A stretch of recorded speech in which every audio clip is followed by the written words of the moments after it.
Nemáte oheň, prosím vás? Nemám. Nemáš oheň, prosím ťa? Niečo by sa našlo. Jasné.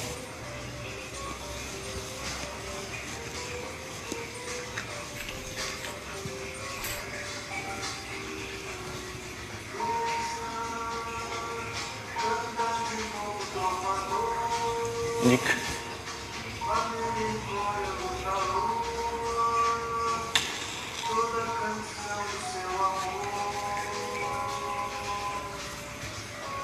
Dík.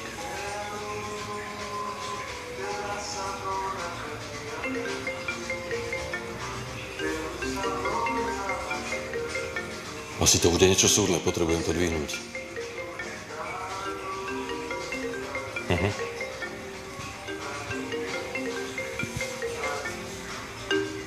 Novinári, čo zase chcú? Haló?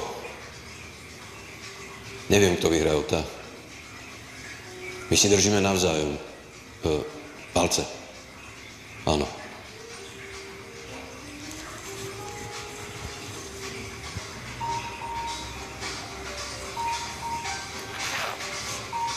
Dovi. Dovi.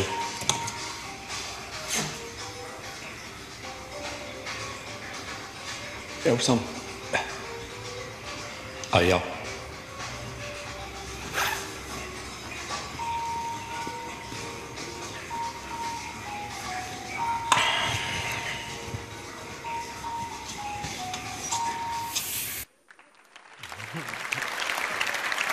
Videli ste známe video z YouTube v takom našom prevedení s osobnosťami televíznej publicistiky. Aha. Bolo to krásne sledovať. Áno, áno, áno. Ako tak rozmýšľam nad tým, tak v podstate ty si sa jemne dotýkala aj všetkého. Patrika Hermana. Hej. A prišiel mi taký ochytaný domov minule.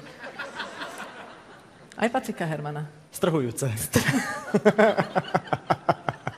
Je to, veľa myšlienok mám v hlave, až príliš. Poďme ďalej asi. Poďme ďalej, jasné. Poďme zavolať človeka, ktorý bude zodpovedný za to, že prinesie aj ota, aj obálku. Dámy a páni, prichádza z Rádia Slovensko. Budí vás každý jeden deň, ak samozrejme nepočúvate Fan Rádio. Roman Bomboš!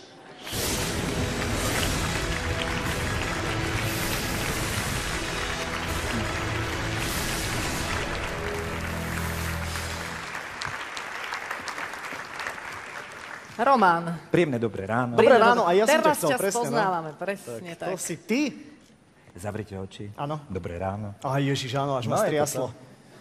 Teda akože v dobrom, pán Mika, v dobrom. Čo to?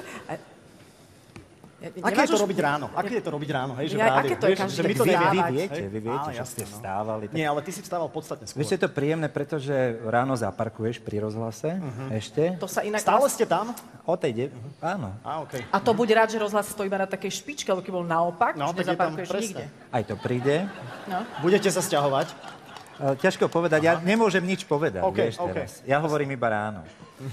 Ale vieš čo, je to takým dobrým zvykom, že kto z RTVS odchádza z pódia, ide vystískať vaša Miku. Takže Urobíme to, ale ja som si niečo iné pripravil, pretože vždy je to tak, že história si pamätá len víťazov. A ten, kto je druhý, je tiež druhý, to sa tiež počíta. Á, tak. A to bude aj v tejto kategórii. ale... Ale, si už pozeral obálku? Adela, aj keď nie som prvý. Ale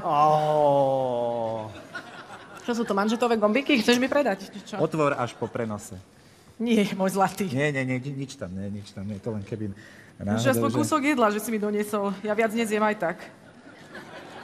Ježiš, krásne to vymeň hneď, To počuj. budem toto je normálne aspoň nosiť. fiktívne. Tam strčím prste. No. Krásne, krásne. Roman, ďakujem. Sorry, Viktor. Áno, mne stačí dať krabičku takú semišovú, ja idem hneď s niekým domov, to je jasné. No. Si to dobre odhadol, Roman. Ale teraz si aspoň nič nemusíš dávať po prenose dole.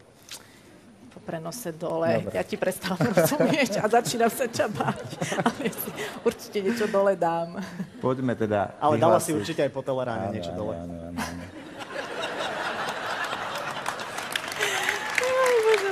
No, Roman. Aj, dajte mi už A takto, pokoj. priatelia, vzniká televízna publicistika. Presne, presne. Ideme naozaj ku koreňu veci. Víťazom sa stáva... Počkaj. Michal Hudák vám povie všetky dôležité nominácie. V kategórii Osobnosť televíznej publicistiky sú nominovaní Patrik Herman, Pavol Fejer, Viktor Vince.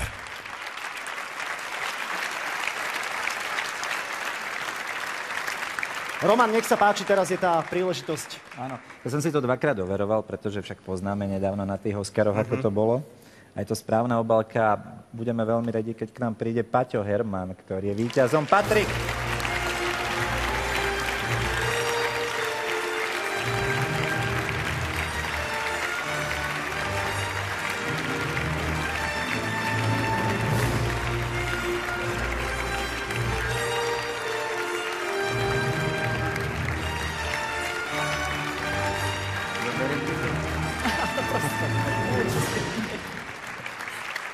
Krátku nábehovú hudbu máme normálne. Musel si vystiskať všetkých.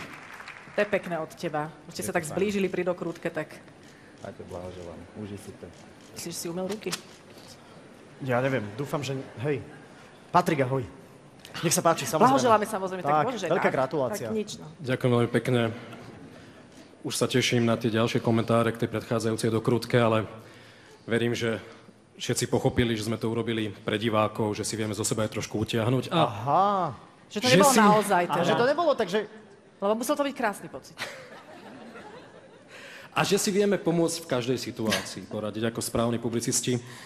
Ja ak môžem, keďže mám takú potrebu dokončiť ešte niečo z ďakovnej reči z minulého roka. Aha, tu si veľmi dobre pamätám. Ak si sa aj pamätáš, tak si ma prirovnal k jednej osobnosti, keď som kráčal naspäť na miesto a odvtedy chcem ešte niečo dopovedať. Ja len chcem povedať, že to, čo robím, to je fajn, to je v poriadku, ale ja by som veľmi veľa vecí nedokázal a nezvládol, keby okolo mňa nebolo veľa skvelých a úžasných ľudí, ktorí tiež sú ochotní kedykoľvek pomôcť a podať pomocnú ruku. A ja občas aj sa bojím im zatelefonovať, pretože no bojím sa, že ich znova zneužívam, znova ich idem otravovať a veľmi si to vážim, pretože tú pomoc nepovažujem za samozrejmosť. A teraz k tejto soške. Pred niekoľkými dňami vyšla knižka o reflexe. A na obálke tej knižky je taký škaredý ujo. Ja. A pritom tá knižka vôbec nie je o mne. Tá knižka je o desiatkách mojich kolegov z Reflexu a z Markízy, o ľuďoch pred kamerou aj za kamerou a o všetkých našich televíznych divákoch, o ich trápeniach, starostiach, o ich živote. Nie je to o mne. A presne o tom je táto soška. Nie je o mne. Je aj o mojich kolegoch z Reflexu a z Markízy a o všetkých mojich divákoch. O tých, ktorí mne aj nám fandia a ktorí si dali tú námahu a poslali mi hlas. Nepovažujem to za samozrejmosť. Veľmi si to vážim a veľmi pekne im ďakujem. Ďakujem zo srdca všetkým svojim blízkym a najbližším. Ďakujem aj vám a želám vám pekný večer. Ďakujeme veľmi pekne. Patrik Herman.